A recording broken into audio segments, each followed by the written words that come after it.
Hi friends, good morning.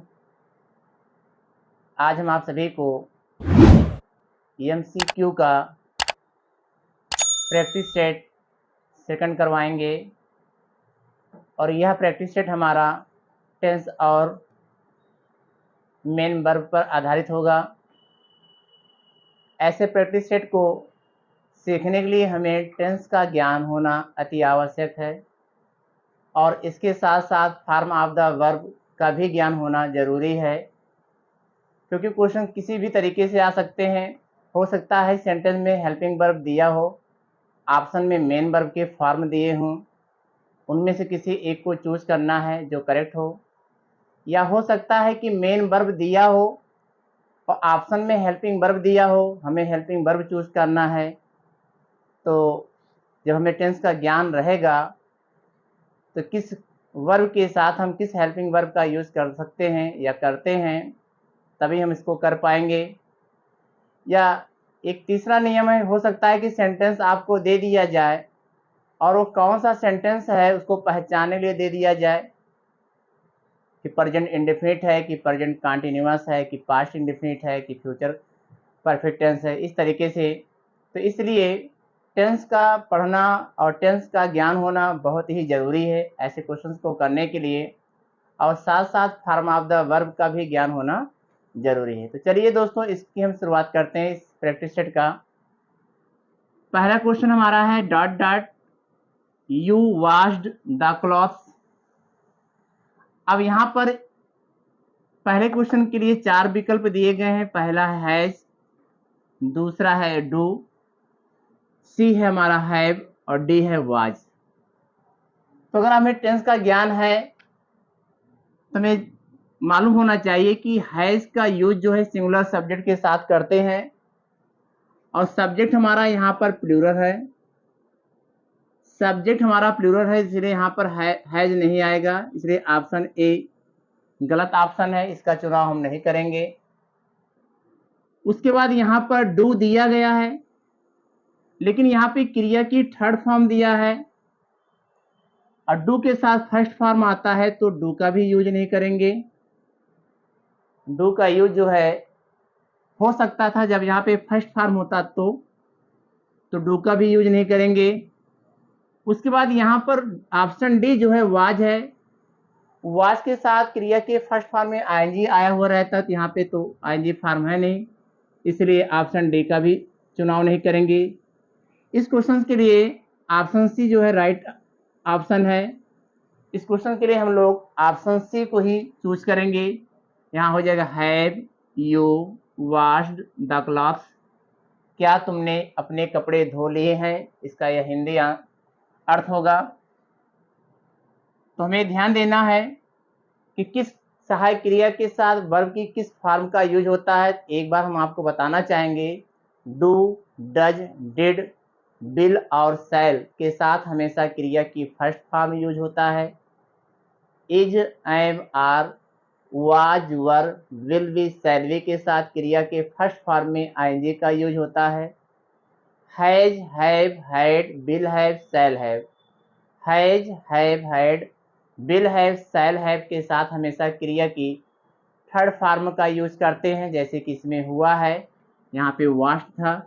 जब यहाँ पे वॉश्ड था तो हमको एक कन्फर्म हो गया कि इसके साथ कोई परफेक्ट टेंस की ही सहायक क्रिया आएगी। तो परफेक्ट टेंस की सहायक क्रिया इसमें दो था, एक था ऑप्शन ए हैज और एक ऑप्शन सी था हैव। अब चूंकि हैज इसलिए नहीं आएगा क्योंकि यहाँ पर कर्ता हमारा प्लूरल है, तो इसलिए हैज इसके साथ आएगा नहीं, तो यहाँ पर हैव ही आएगा। इस तरीके से हम कंफर्म कर लेते हैं। उसके बाद has been, have been, had been, will have been, shall have been के साथ भी क्रिया के फर्स्ट फॉर्म में आईएनजी का यूज होता है, लेकिन सेंटेंस को हमें देखना होगा उसके लिए, क्योंकि यहाँ पर अभी हम एक क्वेश्चन आपको करवाएंगे, क्वेश्चन नंबर 3, और आपको बताएंगे इस सेंटेंस में बड़ा कंफ्यूजन होता है कि हम इसको is, am, are, was, were, will be, shall be के साथ यूज करें कि has been, have been, had been या will have been, shall have been use करें।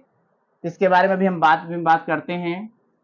दूसरा सेंटेंस है रेखा लर्निंग इंग्लिश। अब यहाँ पे आईएनजी लगा है, अब इसका मतलब ये हुआ कि क्रिया के फर्स्ट फॉर्म में आईएनजी का यूज हुआ है, इसके साथ कोई कॉन्टिन्यूअस की ही सहायक क्रिया आएगी, चाहे वो इजमार आए, चाहे फिर वाज और वर आए, या फिर बिल भी या सेल भी आए। तो यहाँ पर ऑप्शन ए हैज है तो ये बिल्कुल नहीं होगा, ऑप्शन ए का हम चुनाव नहीं करेंगे। ऑप्शन बी जो है बिल है, तो बिल के साथ फर्स्ट फॉर्म आता है, तो यहाँ पर हम बिल का भी यूज नहीं करेंगे, ऑप्शन बी भी हमारा रॉन्ग है। ऑप्शन सी हमारा डिड है, तो डिड के साथ हमेशा फर्स्ट फॉर्म आता है, तो ऑप्शन सी भी हमारा रॉन्ग है। इस तरीके से क्वेश्चन नंबर सेकंड के लिए option A, option B, option C का चुनाव हम लोग नहीं करेंगे, ऑप्शन डी यहाँ पर है इज। तो इस क्वेश्चन के लिए option D is the right answer. यहाँ पर हम ऑप्शन डी का चुनाव करेंगे। रेखा इज लर्निंग इंग्लिश, रेखा अंग्रेजी सीख रही है। अगला क्वेश्चन है voice singing a song since 4 o'clock। अब अगर हम यहाँ पे केवल ध्यान देंगे तो हो सकता है कि जो है सेंटेंस में गलती हो जाए फिल करने में, क्योंकि कॉन्टिन्यूअस और परफेक्ट कॉन्टिन्यूअस 2 नंबर और 4 नंबर वाले जो टेंस हमारे होते हैं प्रेजेंट, पास्ट और फ्यूचर के, उन सभी में क्रिया के फर्स्ट फॉर्म का हम लोग यूज करते हैं, तो दोनों में करते हैं। अब हमको देखना है आईएनजी फॉर्म आर के भी साथ आता है, वर्क के साथ भी आता है बीन के साथ भी आता है और एम के साथ भी आता है। कहने का मतलब यहाँ पे जितने भी हेल्पिंग वर्ब दिए गए हैं सभी के साथ जो है आईएनजी फॉर्म आता है। अब हम देखें कि किसका चुनाव हम इन चारों में करें, तो आप यहाँ देखें काम के होने का एक अवधि दिया है समय सिंस 4 o'clock। तो जब काम करने का समय भी दिया गया हो तो वह हमारा टेंस जो है परफेक्ट कॉन्टिन्यूअस होता है। तो परफेक्ट कॉन्टिन्यूअस टेंस में अगर वो प्रेजेंट है तो हैव बीन का यूज करेंगे कर्ता के अनुसार, पास्ट में है तो हैड बीन का यूज करेंगे, और अगर फ्यूचर में है तो विल हैव बीन या शैल हैव बीन का यूज करेंगे। तो कहने मतलब कि option A present continuous tense की सहायक क्रिया है, ऑप्शन ए का चुनाव नहीं करेंगे। उसके बाद ऑप्शन बी जो है पास्ट कॉन्टिन्यूअस टेंस की सहायक क्रिया, इसका भी चुनाव नहीं करेंगे। ऑप्शन डी हमारा प्रेजेंट कॉन्टिन्यूअस टेंस का हेल्पिंग वर्ब है, इसका भी चुनाव नहीं करेंगे। इसलिए ऑप्शन सी जो है इज द राइट आंसर। इस क्वेश्चन के लिए हम ऑप्शन सी का चुनाव करेंगे हैव बीन। तो boys have been singing a song since 4 o'clock। इस तरीके से यह क्वेश्चन हमारा कंप्लीट हुआ। अगला क्वेश्चन हमारा है Aman dot dot not play will. अब यहाँ पर कोई भी सहायक क्रिया नहीं है, लेकिन यहाँ पे क्रिया और मेन वर्ब की फर्स्ट फॉर्म है। तो हमने आपको बताया कि मेन वर्ब की फर्स्ट फॉर्म हम लोग डू, डज, डिड, विल और शैल के साथ करते हैं। तो यहाँ पर हैव दिया है तो हैव का यूज तो नहीं होगा, क्योंकि हैव के साथ हम लोग थर्ड फॉर्म का यूज करते हैं, ये बिल्कुल नहीं होगा। डू का भी यूज नहीं होगा, क्योंकि अमन हमारा सिंगुलर सब्जेक्ट है, तो सिंगुलर सब्जेक्ट के साथ हम डू का यूज नहीं करते हैं। वाज का भी यूज नहीं होगा, क्योंकि यहाँ पे आईएनजी फॉर्म तो है नहीं कि हम वाज का यूज कर लें। अगर सब्जेक्ट को हम देखेंगे तो इसके साथ वाज लगता है, लेकिन यहाँ पे हम आईएनजी भी होना चाहिए और आईएनजी फॉर्म नहीं, इसलिए हम यहाँ पर वाज का भी यूज नहीं करेंगे। Option D is the right answer. यहाँ पर इस क्वेश्चन के आंसर के ऑप्शन डी का हम चुनाव करेंगे। यहाँ पे डज फिल किया जाएगा, अमन डज नॉट प्ले वेल। इस तरीके से हम सेंटेंस को कंप्लीट करेंगे। पांचवा सेंटेंस हमारा है two books dot dot bought by Mohan. यह सेंटेंस हमारा पैसिव वॉइस में है, यह सेंटेंस हमारा पैसिव वॉइस में है, क्योंकि यहाँ पर कर्म को प्रधानता दी गई है। यहाँ पर सब्जेक्ट के स्थान पर कर्म है और कर्म के स्थान पर सब्जेक्ट है, तो यह सेंटेंस हमारा पैसिव वॉइस में है। तो पैसिव वॉइस में यहाँ पे क्रिया की थर्ड फॉर्म है। जितने भी पैसिव वॉइस हमारे होते हैं सभी में थर्ड फॉर्म का यूज करते हैं। तो यहाँ पे टू बुक्स है तो टू बुक्स है यहाँ पर, तो हैव तो आएगा नहीं बुक्स के साथ, क्योंकि प्लूरल सब्जेक्ट हमारा है यहाँ पर जो ऑब्जेक्ट के रूप में आया था यहाँ पे सब्जेक्ट के लिए, तो यहाँ पर हमारा जो हैज होगा नहीं। उसके बाद वाज भी नहीं होगा, क्योंकि यहाँ भी बुक्स है, वाज का यूज हम सिंगुलर के साथ करते हैं। और डिड का यूज जो है पैसिव वॉइस में होता ही नहीं है। डू, डज, डिड का यूज जो है पैसिव वॉइस के वाक्य में नहीं होता है, तो डिड का तो यूज बिल्कुल नहीं होगा।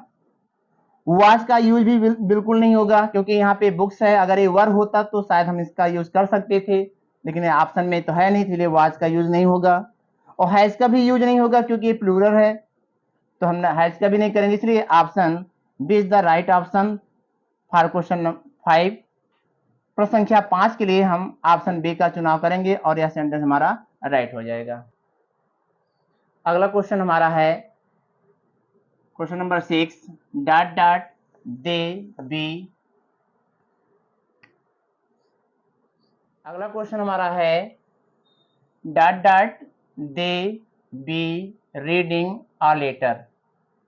अब आप यहां ध्यान दें,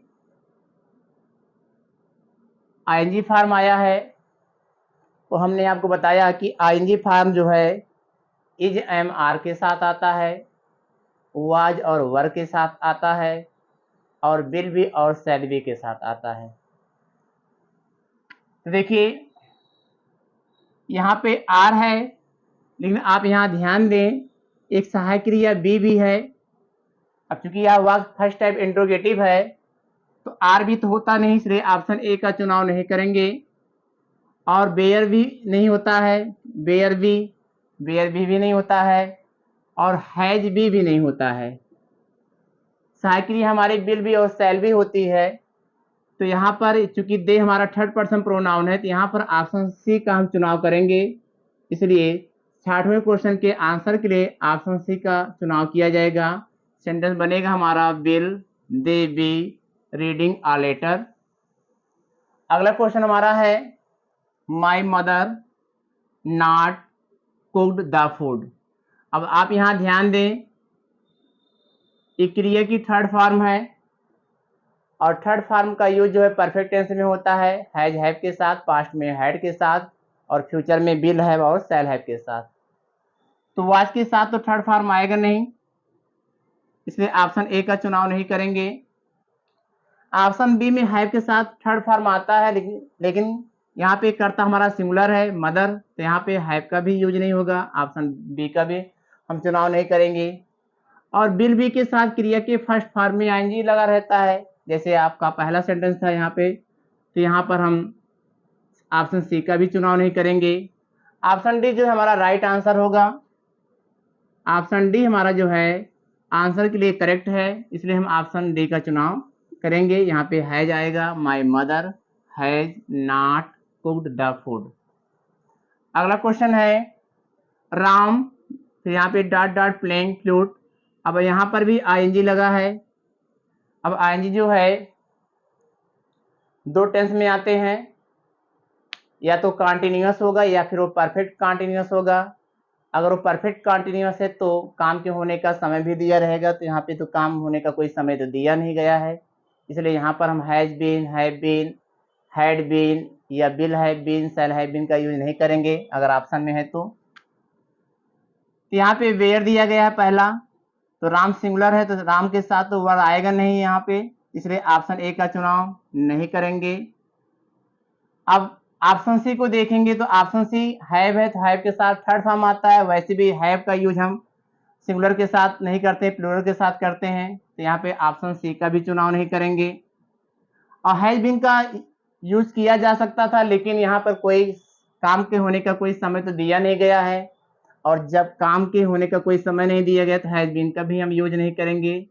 अब ऑप्शन बी हमारा जो है बचा, तो option B is the right option. इस क्वेश्चन के आंसर के लिए ऑप्शन बी का हम चुनाव करेंगे। Ram was playing flute, Ram बांसुरी बजा रहा था। Question number 9, you dot dot not decorate your room at last day. यहाँ पे एक लास्ट डे एक प्रोनाउन है, सॉरी एक एडवर्ब है, लास्ट डे अर्थात बीता हुआ समय, बीते हुए दिन की बात हो रही है, तो जो बीत गया वो भूतकाल हो गया, अर्थात यहाँ पे हम जो भी सहायक क्रिया फिल करेंगे वो पास्ट की ही होगी। तो डू तो प्रेजेंट में यूज होता है, तो इसका भी यूज नहीं करेंगे। डज का भी यूज हम प्रेजेंट में करते हैं, इसका भी यूज नहीं करेंगे। डिड का और वर्क का यूज हम जो है पास्ट में करते हैं, अब वर्क का यूज हम नहीं करेंगे क्योंकि यहाँ पे कोई आईएनजी फॉर्म तो है नहीं कि यू वेयर नॉट डेकोरेटिंग, ऐसा तो है नहीं। अगर ऐसा होता तो यहाँ पे हम वर्क का चुनाव कर सकते थे, इसलिए हम ऑप्शन सी को भी नहीं चूज करेंगे। Option D is the right answer. इस क्वेश्चन के आंसर के लिए ऑप्शन डी का हम लोग चुनाव करेंगे।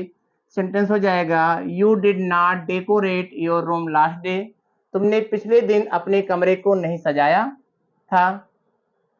क्वेश्चन नंबर 10 है I dot dot teach you tomorrow, यहां पर भी एक एडवर्ब दिया गया है, एडवर्ब ऑफ टाइम है। अब टुमारो है तो टुमारो का मतलब हो गया क्या, टुमारो का मतलब हो गया कि भविष्य काल है, फ्यूचर टेंस में यूज होगा, फ्यूचर टेंस में तो आई एम आएगा नहीं, इसलिए यहां पर हम ऑप्शन डी का भी चुनाव नहीं करेंगे।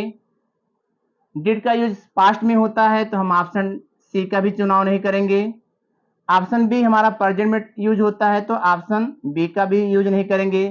इस क्वेश्चन के आंसर के लिए ऑप्शन ए जो है इज द राइट आंसर। इस क्वेश्चन के आंसर के हम लोग ऑप्शन ए का चुनाव करेंगे। सेंटेंस हमारा बनेगा आई शैल टीच यू टुमारो, मैं तुम्हें कल पढ़ाऊंगा। धन्यवाद।